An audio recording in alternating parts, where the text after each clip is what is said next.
Salam sejahtera untuk kita semua. Saya, Hizki Alfa-Dewanto, akan memberi sedikit pemaparan, pencerahan.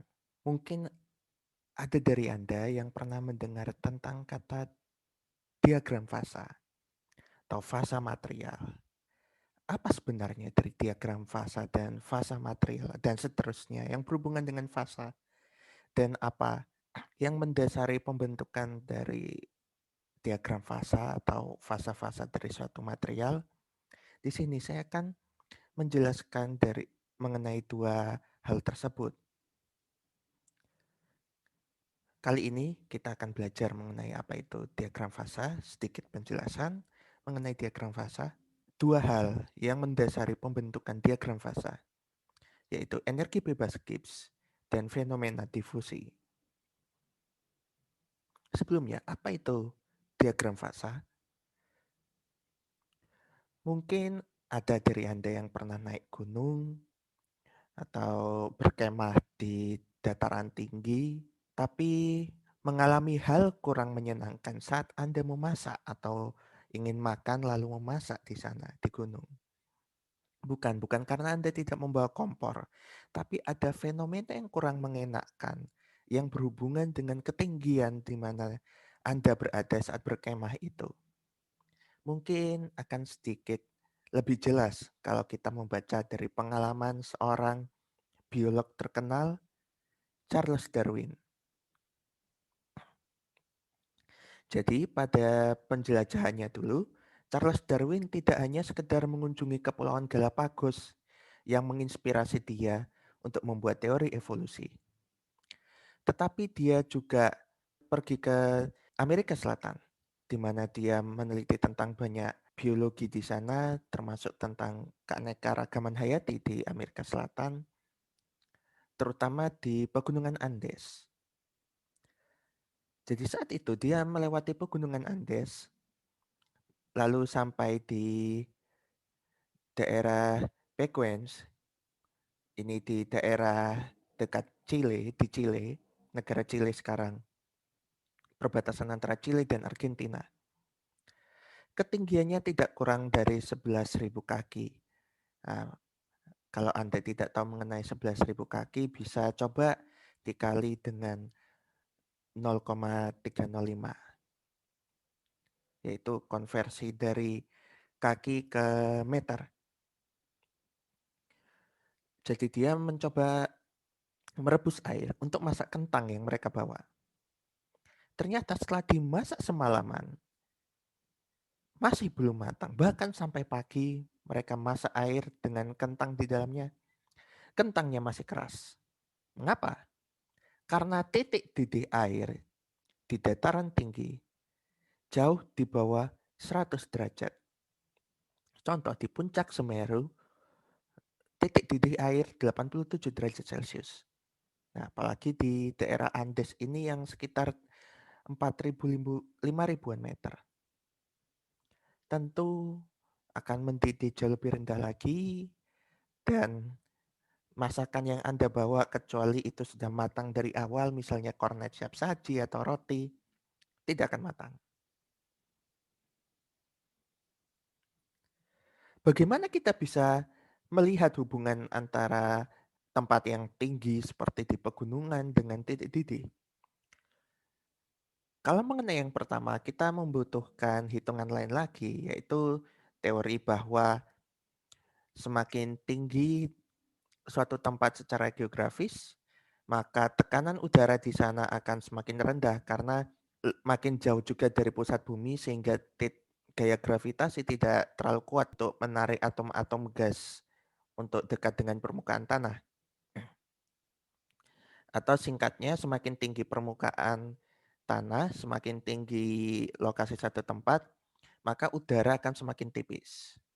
Itu makanya banyak pendaki gunung, terutama di Everest atau di pegunungan yang sangat tinggi lainnya, salah satu perlengkapan utamanya adalah tabung gas. Bukan tabung gas untuk memasak, tapi tabung gas oksigen untuk bernafas. Lalu apa hubungannya antara tekanan dan temperatur titik? Bisa dilihat di diagram ini. kita punya titik leleh atau titik beku. Di mana titik-titiknya? Tentu di normal boiling point di sini. Tetapi kita lihat, ketika tekanannya semakin turun, maka titik didih juga akan semakin turun. Turun ke sini, dan seterusnya. Bahkan akhirnya sampai ketemu dengan titik leleh di triple point di sini. Tentu tekanannya terlalu ekstrim untuk dicapai oleh gunung tertinggi apapun di dunia. Nah, kita tidak akan membahas terlalu banyak mengenai triple point, tetapi kita akan membahas mengenai diagram yang kita lihat ini. Diagram ini menunjukkan hubungan kemunculan wujud satu material atau yang selanjutnya kita akan sebut sebagai fasa. Sebenarnya wujud dan fasa sedikit berbeda. Karena fasa bisa muncul pada wujud material yang berbeda. Contoh pada fasa padat besi. Contohnya, dia memiliki dua fasa yang berbeda untuk besi murni. Ya. Oh, tiga fasa yang berbeda. Tergantung temperaturnya. Nah, diagram yang kita lihat ini adalah diagram yang menunjukkan hubungan antara tekanan dan temperatur. Pada interaksi antara dua hal itu, dia bisa menghasilkan wujud dan fasa yang berbeda pada satu material.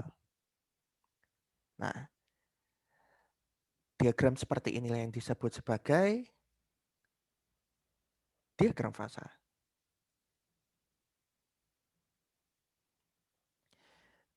Itu tadi adalah contoh mengenai diagram fasa untuk satu material murni, contohnya air. Lalu bagaimana dengan material yang memiliki campuran berbagai macam komposisi? Bisa kita lihat di sini, ini adalah diagram fasa antara besi dan karbon. Tapi yang menarik dari diagram fasa besi dan karbon adalah dia terbatas sampai 6,67 weight persen karbon. Karena lebih dari itu, komposisinya tidak pernah digunakan dalam kegiatan komersil atau aktivitas manusia pada umumnya. Kita melihat di sini bahwa tidak ada lagi tekanan, yang ada hanyalah temperatur dan komposisi. Diagram ini berlaku pada tekanan 1 atm. Mengapa kok tekanannya tidak ada? Ya karena kalau kita perlu memasukkan tekanan, berarti kita harus membuat satu sumbu lagi, alias diagramnya jadi 3 dimensi. Bisa dibuat, tetapi tentu akan merepotkan dan akan cukup susah kalau kita masukkan dalam literatur. Nah, kita lihat bahwa ternyata komposisi juga mempengaruhi kenampakan dari fasa satu material. Dari tadi kita bicara mengenai fasa, mengenai diagram fasa. Apa sebenarnya fasa itu? Fasa adalah bagian material yang memiliki sifat fisik yang identik. Contohnya S sifat fisiknya padat, dia massa jenisnya sekian, dia memiliki susunan atom yang seperti itu, konduktivitas dan properties lainnya akan sama dalam seluruh bagian S. Karena fasanya hanya satu, yaitu S biasa. Nah, perlu diingat bahwa ada berbagai macam jenis S, bahkan sampai S11 pada diagram fasa air. Tapi yang terwujud pada tekanan dan temperatur normal yang kita bisa temui di permukaan bumi ini, ya kecuali kita meletakkannya di laboratorium, adalah es yang memiliki satu fasa saja. Lalu air, ya. Air dengan sifat yang seperti itu, dia memiliki keunikan anomali air densitasnya paling tinggi pada 4 derajat Celcius. Lalu dia memiliki konduktivitas dan ya konduktivitas yang seperti itu dan sebagainya macamnya. Itu fasa. Diagram fasa adalah diagram yang menunjukkan keadaan material menurut fasanya. Keadaan material di sini contohnya adalah tekanan, temperatur material, komposisi material pada kondisi equilibrium. Kondisi equilibrium adalah kondisi yang memungkinkan terjadinya perubahan fasa secara normal. Artinya dia tidak terutama dia tidak terlalu cepat dipanaskan atau didinginkan. Kalau dia terlalu cepat, dia akan membentuk fasa yang tidak seharusnya atau istilahnya adalah metastable. Metastable berarti dia terlihat stabil, tapi sebetulnya dia bukan wujud paling stabil. Contohnya kaca. Kaca merupakan fase metastable dari quartz atau kuarsa SiO2. Selanjutnya kita akan belajar mengenai energi bebas Gibbs. Apa itu energi bebas Gibbs? Energi bebas Gibbs adalah satu konten dari ilmu termodinamika. Jadi ilmu termodinamika adalah ilmu yang membahas mengenai energi dan interaksinya terhadap alam semesta, terutama terhadap material. Energi bebas Gibbs pertama kali dirumuskan oleh ilmuwan Amerika J.W. Gibbs. Energi bebas Gibbs menunjukkan kerja reversibel maksimum. Reversibel berarti dia bisa diulang dua arah. Contohnya mendidihkan air atau mencairkan es paling gampangnya ya. Kita bisa mencairkan es dengan mudah ya membentuk air dan dari air itu kita juga tidak terlalu sulit untuk membekukannya kembali. Bagaimana dengan misalnya kita membakar kayu? Membakar kayu tidak semudah itu. Ya, membakar kayu berarti kita melakukan reaksi kimia yang irreversible dan saat kita mengembalikan lagi ke posisi keadaan seperti kayu yang semula, maka tahap reaksinya akan sangat panjang. Kita harus dari karbon dan semua gas yang kita buat selama pembakaran harus dikumpulkan, lalu dia harus membentuk satu kehidupan yaitu kayu sehingga dia bisa tersusun kembali sebagai sebuah kayu dengan komposisi yang sama seperti sebelum dibakar. Akan sangat atau mustahil untuk dilakukan. Yang dikerjakan oleh sistem termodinamik pada tekanan dan temperatur konstan. Berarti energi Gibbs hanya berlaku untuk satu material pada tekanan tertentu dan temperatur tertentu. Pada tekanan yang berbeda, dia akan memiliki energi bebas Gibbs yang berbeda.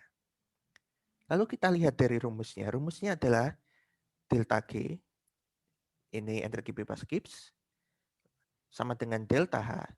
Delta H adalah entalpi, yaitu energi pembentukan material. Entalpi pembentukan terutama di sini. Entalpi ini adalah energi yang dibutuhkan dalam reaksi untuk membentuk satu material. Lalu ada yang menarik di sini, ada T delta S. Ini tersusun dari dua hal. Delta S ini adalah entropi yang menunjukkan ketidakteraturan dalam satu struktur. Ya, sebenarnya entropi lebih rumit dari itu, tapi kita tidak membahasnya lebih terlalu dalam di sini. Entropi dalam pembahasan kita akan lebih berkaitan dengan ketidakteraturan dalam satu struktur. Dan T yaitu temperatur.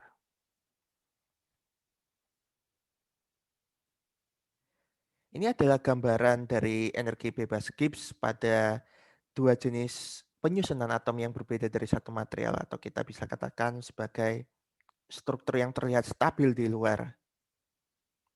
Kita lihat ada dua titik rendah di situ.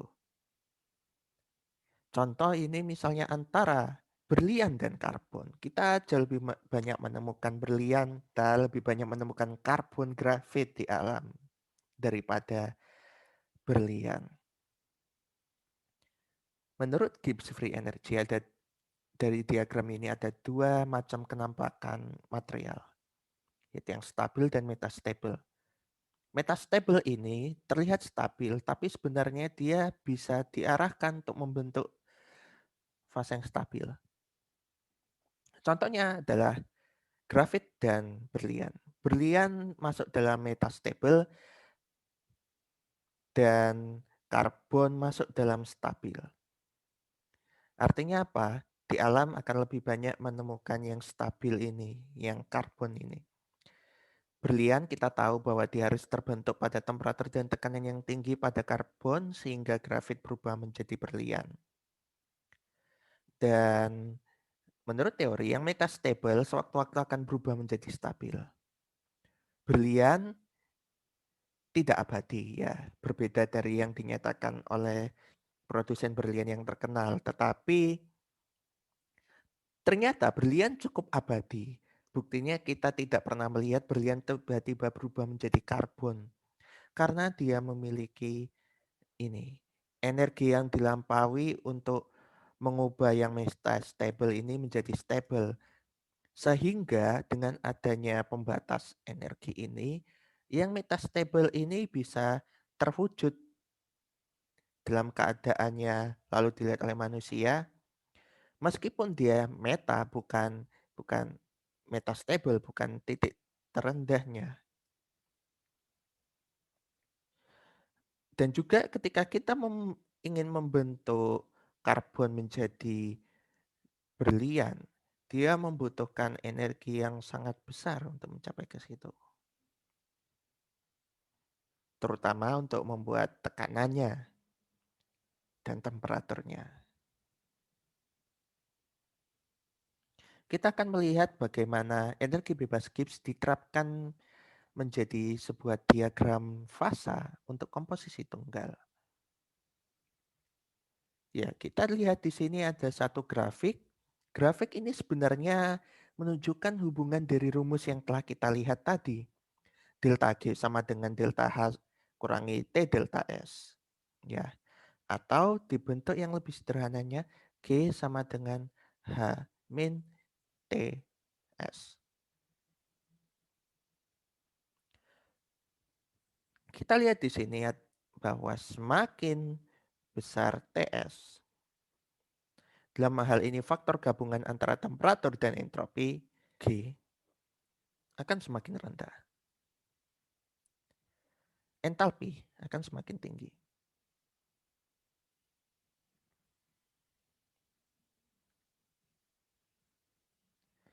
Tetapi ya, yang kita lihat di sini adalah fasa tunggalnya saja.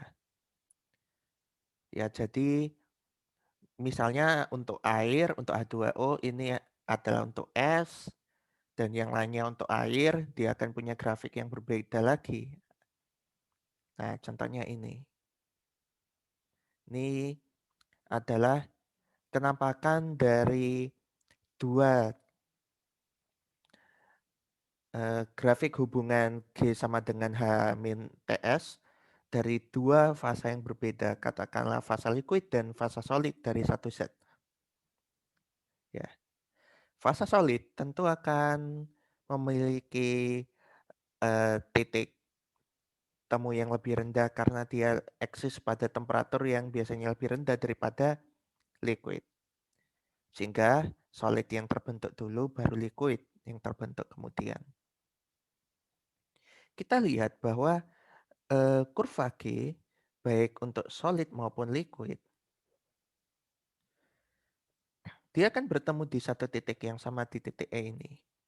Inilah titik yang disebut sebagai titik melting, perubahan antara solid ke liquid dan sebaliknya. Kita bisa melihat pada kurva entalpinya, dia memiliki energi yang berbeda di sini di jarak yang namanya yang kita tulis sebagai L. L ini adalah entalpi pencairan atau pembekuan. Jadi energi yang dibutuhkan untuk mencairkan satu zat atau membekukan satu zat. Dari titik temu yang kita dapatkan, lalu Ya, dari titik temu yang kita dapatkan ini terutama, kita bisa menyusun satu diagram fasa. Tentu diagram ini berlaku hanya pada satu tekanan tertentu. Pada tekanan yang lain misalnya 2 atm, 5 atm, 100 atm, diagramnya akan berbeda lagi karena nilai G akan berubah seiring baik dengan temperatur maupun tekanan. Berikutnya mengenai komposisi ganda. Ya, pada komposisi ganda kita melihat bahwa energi Gibbsnya berbeda pada material A dan material B. Ya, secara logik berarti rata-ratanya bisa pakai G1 dong kalau dia pada komposisi di sini. Logikanya seperti itu. Ya. Tetapi ingat, di sini ada tulisan before mixing. Before mixing berarti kita belum mencampur dua material itu. Alias kalau sudah dicampur, diagramnya tidak berbentuk seperti ini. Mengapa? Karena entropi. Ya, kita tadi sudah belajar bahwa entropi adalah derajat dari ketidakteraturan pada suatu komposisi material. Entropi akan semakin besar pada kondisi yang makin tidak teratur dan entropi akan meningkat seiring dengan waktu karena seiring dengan waktu pencampuran akan semakin tinggi. Ya, kita lihat di sini bahwa free energinya rumusnya berbeda antara yang ini dia pakai prinsip pencampuran saja, sedangkan ini dia sudah memperhitungkan energi Gibbs yang muncul karena pencampuran, karena faktor entropinya ada faktor S di sini dari rumus G sama dengan H min TS. S-nya tentu akan meningkat karena dia makin istilahnya makin chaos komposisinya. Maka G akan menurun karena dia akan makin dikurangi dengan faktor TS dari entalpi yang sama. Nah, seperti ini. Pada temperatur yang tinggi, tentu kita lihat dari rumus G sama dengan H min TS tadi, ketika temperatur tinggi, maka faktor T ini juga akan bermain. Sehingga makin menurunkan delta G dari yang seharusnya ada di sini, pencampuran antara A dan B, turun pada temperatur rendah karena faktor S, dan makin turun lagi karena ada faktor T juga. Dan kita lihat bahwa penurunan akan semakin parah pada komposisi A dan B yang makin seimbang karena disinilah letak entropi maksimum, letak ketidakteraturan maksimum yang dicapai dalam komposisi satu material. Kalau A-nya sedikit, kalau B-nya sedikit misalnya di sini, ya berarti kalau kita lihat material secara umum, A yang lebih kelihatan, maka strukturnya akan lebih identik ke strukturnya si A. Maka entropinya juga tidak tinggi dibandingkan dengan komposisi yang berimbang. Nah, seperti inilah kenampakan wujudnya. Ini misalnya dari komposisi A 100% bergerak ke komposisi B yang semakin banyak, maka delta G-nya akan makin tinggi di sini. Ya, tidak harus di tengah ya. Karena entropi atau ketidakteraturan tertinggi dalam struktur bisa dicapai dari komposisi tertentu, tidak harus 50-50 dari komposisi A dan B.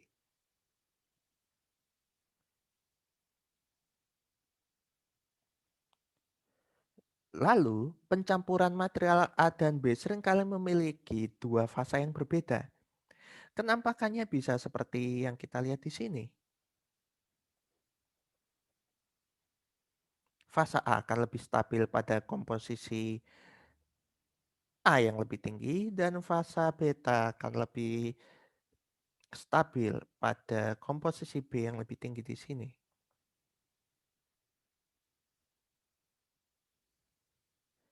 Ya, fase akan lebih stabil pada rasio komposisi tertentu, misalnya di komposisi X, dan kedua fase yang berbeda akan memiliki titik X yang berbeda. Nah, sekarang kita akan melihat bagaimana dari prinsip energi Gibbs tadi yang kita pelajari di awal untuk dua komposisi, kita bisa menyusun diagram fase sederhana di gambar yang kita lihat ini. Ini adalah diagram fase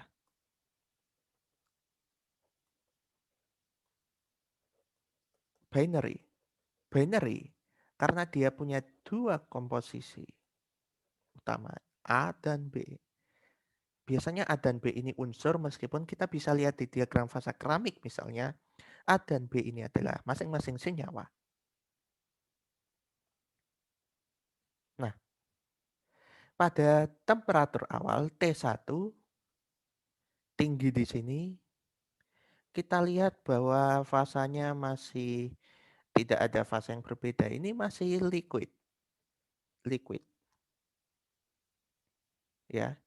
Kita lihat bahwa titik yang terendah yaitu masih dimiliki oleh liquid.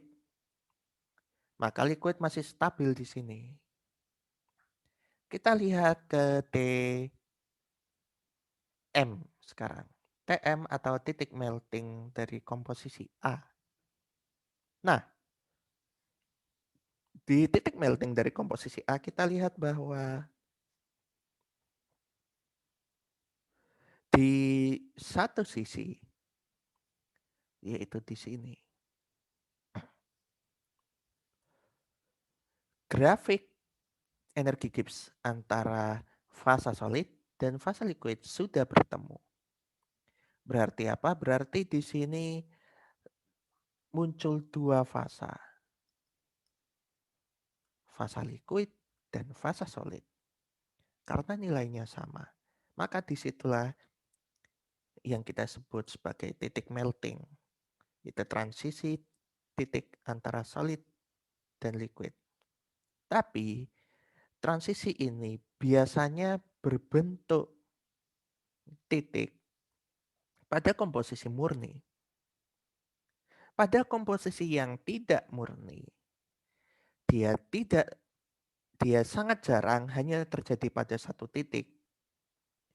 Misalnya pada T2 ya, atau pada T1,5 di sini.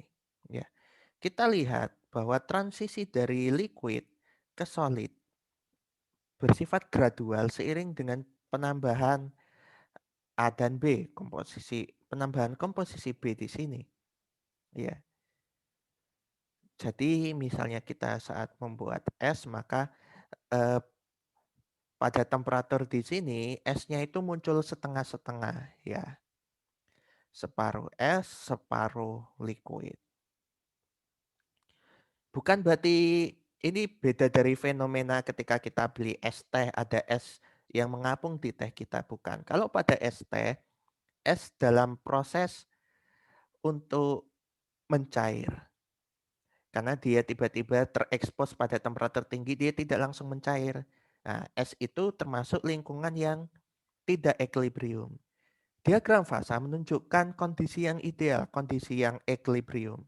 Ya, di mana Pak temperatur tertentu sudah pasti menunjukkan fase yang tertentu. Misalnya ada es pada temperatur di atas T1, maka es ini akan 100% mencair karena equilibrium di sini. Berikutnya adalah pada T2. Ya, tiba-tiba buntutnya hilang jadi T7. T2. Pada T2 ada dua fase yang stabil. Fase solid di sini, fase liquid di sana. Berarti kenampakannya akan seperti ini. Di sini menunjukkan titik awal dari solid dan di sini menunjukkan titik akhir dari 100% liquid. Kalau Anda perhatikan bahwa jarak antara A ke B dari diagram energi Gibbs dengan A ke proyeksi B, ya, saya tulis sebagai proyeksi B dan ini sebagai proyeksi C, sama. Jaraknya sama, ya. Jaraknya sama. Berarti apa? Berarti Gibbs itu ya benar 100% berhubungan dengan diagram fasa. Komposisi yang ditunjukkan oleh diagram Gibbs ini adalah sama dengan yang terjadi di diagram fasa. Alias kita bisa menyusun diagram fasa dari membaca energi Gibbs-nya saja. Dan ini penting, kita akan melihat implikasinya kemudian. Lalu, setelah mengetahui T2, coba kita lihat ke TMB. Nah, di sini adalah kebalikan dari TMA. Di sini adalah solidifikasi dari kemunculan solid pada komposisi B. Karena di sini liquid dan solidnya bertemu. Sama seperti TMA, tapi terjadi pada B. Apa yang terjadi pada T3 yang semakin dingin di bawahnya ini? Pada T3, solid sudah menjadi raja dari semua komposisi dari A sampai B. Tidak ada liquid lagi, tidak ada liquid lagi. 100% solid. Ya.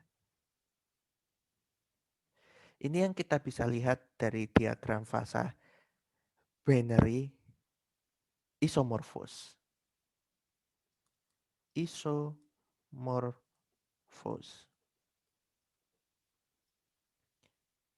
Yang artinya iso berarti sama dan morphos berarti bentuk. Berarti bentuk yang dibuat oleh pencampuran A dan B membentuk satu fasa yang sama, misalnya fasa Z. Fasa Z ini akan menjadi fasa yang sama, hanya saja kenampakannya akan berbeda dari titik A ke B dan dia akan paling stabil di komposisi yang tengah di sini. Di sini dia akan memiliki entropi tertinggi. Tapi tidak berpengaruh pada kenampakan yang kita lihat di lapangan. Dari komposisi A tinggi maupun sampai komposisi B 100% maupun A 100%, fasanya ketika A sudah dicampur dengan B, fasanya akan tetap Z, fasa Z. Ya, tidak banyak material, terutama logam yang memiliki fasa isomorfos seperti ini. Berikutnya adalah pembentukan diagram fasa yang lebih umum, yaitu diagram fasa binary eutektik. Tapi eutektiknya di sini unik karena dia membentuk fasa yang sama, tapi di tengah-tengahnya ada fasa yang berbeda, ya.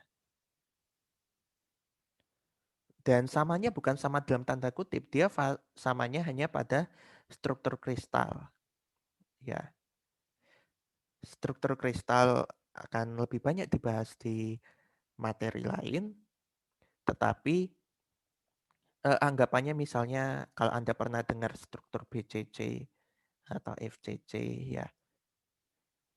Ini misalnya di sini BCC, di sini sama-sama BCC, tapi BCC ini, dua yang berbeda ini ketemu sama di sini di tengah. Maka dari struktur yang sama itu sebenarnya dia tersusun dari satu kurva Gibbs saja. Satu kurva saja dia. Ya. Prosesnya sama. Pertama dia akan membentuk titik temu di sini, ya. Dia di T2, ya. Dia sudah melewati titik meltingnya, ya, karena dia sudah berada di bawah di sini. Maka kita cari titik temu antara titik dalam kurva Gibbs yang terendah di sini dengan yang terendah di sini ya. Titik kontaknya ya. Bukan terendah secara absolut ya. Titik kontak antara dua kurva ini lalu kita teruskan di bawah, dia akan menjadi ya, menjadi ini, lihat di sini akan menjadi komposisi, dia membentuk solid pertama dan terakhir kita melihat solid di sini ya. Atau di sini liquid yang terakhir ya. Di sini liquid terakhir. Di titik terakhir kita melihat liquid, ini dinamakan sebagai titik solidus atau titik terbentuk titik akhir dari 100% solid kalau kita mencairkan material ya. Ini adalah garis solidus. Dan di sini di titik terakhir kita melihat 100% solid sama sekali atau saat membekukan kita pertama kali melihat solid. Ini namanya titik liquidus. Ya, maafkan tulisan saya yang jelek ini. Ya, titik liquidus. Jadi grafiknya seperti ini ya. Di T3 ketika kita melihat solidus dan liquidus dari kedua fase yang berbeda, maka grafiknya akan seperti ini. Muncul titik kontak di dua sisi di kanan dan di kiri, komposisinya sama persis. Lalu di sini ketika komposisi solid sudah menyentuh titik terendah yang dibuat oleh garis kontak ini dan ini alias yang terendah dari grafik solid sudah bertemu dari yang terendah dari grafik liquid, membentuk satu garis yang sempurna ini akan membentuk di sini. Ya, di sini dia bisa terbentuk langsung liquid menuju solid. Dia tidak perlu membentuk solid di dalam liquid yang seperti ini ya. Dia tidak membentuk dalam tanda kutip es batu di sini di dalam teh. Dia langsung dari liquid, dari teh membentuk solid. Ya, teh ini sebagai analogi ya, bukan ini diagram fasa menunjukkan es teh, bukan. Ya, ini sebagai analogi. Pada temperatur yang makin rendah pada T5, solidnya sudah makin ke bawah, liquid sudah pergi, maka fasa yang terbentuk hanyalah fasa solid.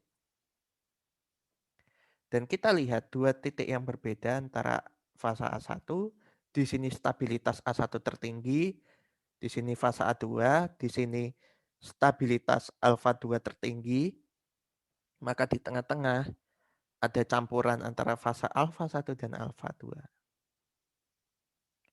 Ini misalnya dia hanya punya satu struktur saja, misalnya BCC saja. Bagaimana kalau struktur atomnya berbeda, misalnya BCC dan FCC? Nah, kalau struktur atomnya berbeda, misalnya dia punya satu BCC, satu FCC, ya misalnya alfa BCC, FCC-nya beta, grafiknya akan seperti ini. Fasa alfa akan berbeda dari fasa beta. Akan terbentuk 3 grafik energi bebas Gibbs di sini.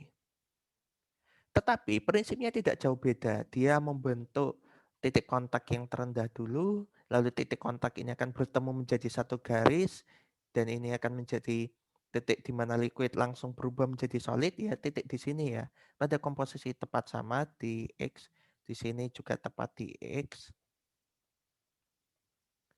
Nah, komposisi X ini di mana liquid langsung berubah menjadi solid, padahal komposisinya sudah dicampur antara A dan B. Ini yang disebut oleh ahli material sebagai titik eutektik.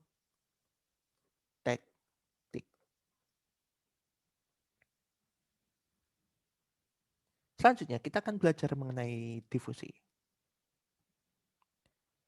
Difusi simpelnya adalah seperti ketika meneteskan sirup yang hits saat lebaran ke dalam air. Jadi dia lama-lama, ya kalau kita tidak aduk dia akan membutuhkan waktu yang lama untuk menyebar ke seluruh air.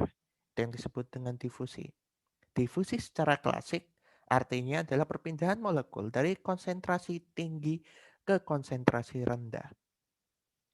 Contohnya adalah sirup, atau kita masukkan kecap misalnya dalam satu masakan kita, lama-lama seluruh kuah kita berwarna kecoklatan atau kehitaman. Tapi tidak selalu terjadi demikian seperti ini. Ya,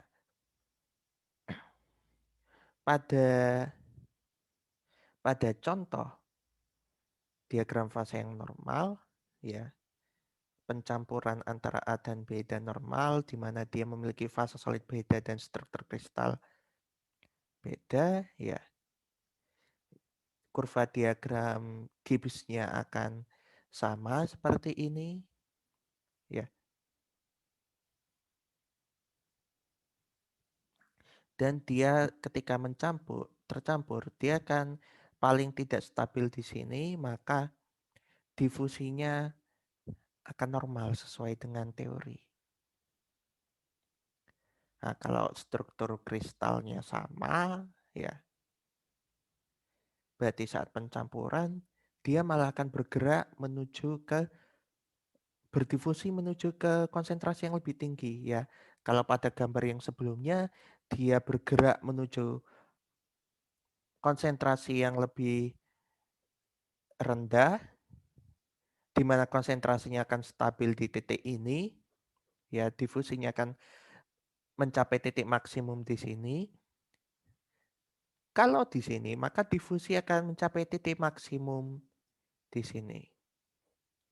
Berarti difusi juga bisa didekati dengan energi bebas Gibbs, di mana difusi akan mencapai titik stabil ketika dia bergerak ke komposisi dengan nilai energi Gibbs yang terendah. Tapi itu contoh yang sangat jarang, ya. Oleh karena itu definisi klasiknya tetap difusi bergerak dari konsentrasi tinggi ke konsentrasi rendah dari satu komposisi. Difusi pada logam biasanya terjadi pada struktur padat ketika struktur atomnya sudah tidak bergerak berubah-ubah, tidak layaknya pada liquid dan gas. Maka ada dua metode perpindahan atom. Pertama adalah interstisial. Kalau atomnya berukuran cukup kecil, dia bisa muat di tengah matriks atom-atom yang lebih besar, ya. Maka dia akan menyisip saja dan dia berpindahnya pun pada sisipan struktur atom di tengah sini. Ini yang disebut sebagai interstisial. Kalau substitusi dari atom yang jenisnya berbeda tapi ukurannya hampir sama, misalnya atom dua jenis logam, misalnya Cu dan Zn atau Fe dan kromium, di mana diameternya tidak terlalu berbeda, dia akan membutuhkan perpindahan jenis substitusional atau arti kata lainnya adalah pengganti. Pengganti berarti di sini adalah misalnya ada defect kosong di sini, vakansi, ya. Karena ada kekosongan atau vakansi di sini, atom ini akan bergerak berpindah ke sini. Dan nanti akan ada vakansi lain yang datang ke sini misalnya, maka dia akan berpindah ke sini dan seterusnya. Atom substitusional akan berpindah dengan mekanisme mengisi kekosongan di vakansi. Maka perpindahan interstisial, inter berarti di dalam, stisial berarti secara umum menggambarkan struktur, ya, berarti di antara struktur atom berpindahnya. Maka atom yang ini akan lebih cepat berdifusi daripada yang substitusional. Contoh interstisial adalah karbon, hidrogen, nitrogen pada baja, ya. Aplikasinya kita bisa menyisipkan karbon dan nitrogen dengan menempelkan di permukaan baja saja lalu dipanaskan sehingga karbon dan nitrogen masuk ke dalam interstisial dari atom baja atom Fe dalam kasus ini, atom Fe, dan baja yang didominasi oleh Fe itu akan semakin kuat. Untuk karbon, dia namanya carburizing, dan untuk nitrogen, dia namanya nitrating.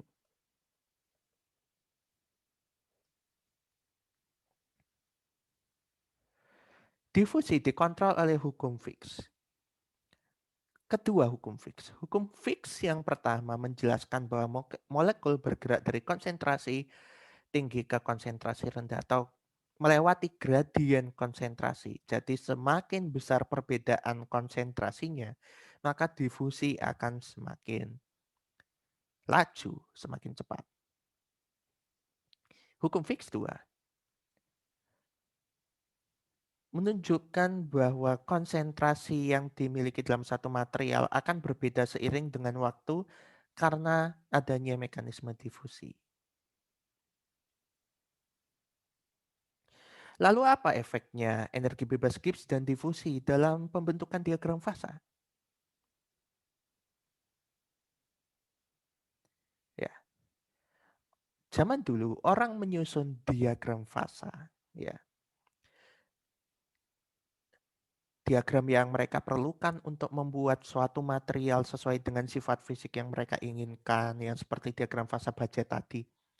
Itu dari banyak eksperimen, mereka mencoba satu-satu temperatur berbeda, komposisi berbeda, tekanan berbeda satu kali eksperimen. Eksperimen 2, temperatur lain, komposisi tetap misalnya. Temperatur eksperimen ketiga, temperatur beda, komposisi sama, dan seterusnya. Akan terlalu banyak. Tetapi kita tadi sudah melihat bahwa energi Gibbs sudah bisa digunakan untuk meramalkan sifat material. Maka kalau kita punya pengetahuan yang banyak tentang energi Gibbs, kita bisa meramalkan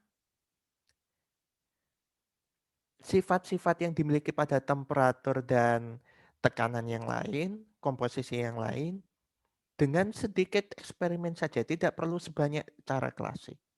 Ya. Dan ini bisa dipandu, ingatan manusia akan terbatas, catatan manusia akan terbatas. Sekarang manusia bisa minta tolong pada satu benda lain, manusia memasukkan energi bebas Gibbs satu material pada berbagai macam kondisi pada komputer, dan komputer akan bantu menyusunkan diagram fasanya.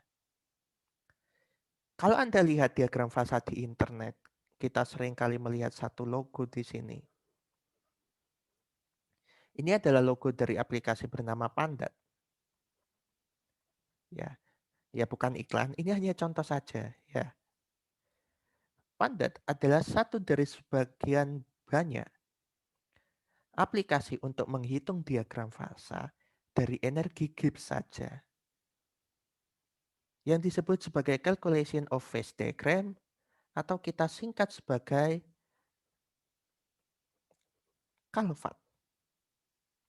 Dari Calvat kita bisa menyusun berbagai macam diagram fasa, entah itu komposisi 1, 2, atau bahkan 3 atau lebih. Dari prinsip Calvat, kita menginput energi Gibbs lalu membentuk berbagai macam diagram fasa. Ilmuwan bisa lebih mudah untuk menyusun diagram fasa untuk material baru. Kalaupun perlu menghitung, kalaupun ada ketidaksesuaian, berarti ada perlu energi Gibbs lain yang perlu dihitung. Dan hanya di titik yang perlu dihitung itu saja eksperimen bisa dilakukan lagi. Otomatis pengembangan diagram fasa untuk material-material terbaru, misalnya untuk solder tanpa timbal atau material-material baja yang terbaru atau keramik-keramik terbaru, jauh lebih cepat. Terutama di 2 atau 3 dekade terakhir ini seiring dengan semakin banyaknya penggunaan aplikasi Calvat. Demikian penjelasan dari saya mengenai dasar utama pembentukan diagram fasa. Di video yang berikutnya kita akan belajar mengenai bagaimana diagram fasa itu mulai diaplikasikan. terutama dari diagram fase yang paling simpel, unary, dan binary. Terima kasih, sampai bertemu di video yang berikutnya.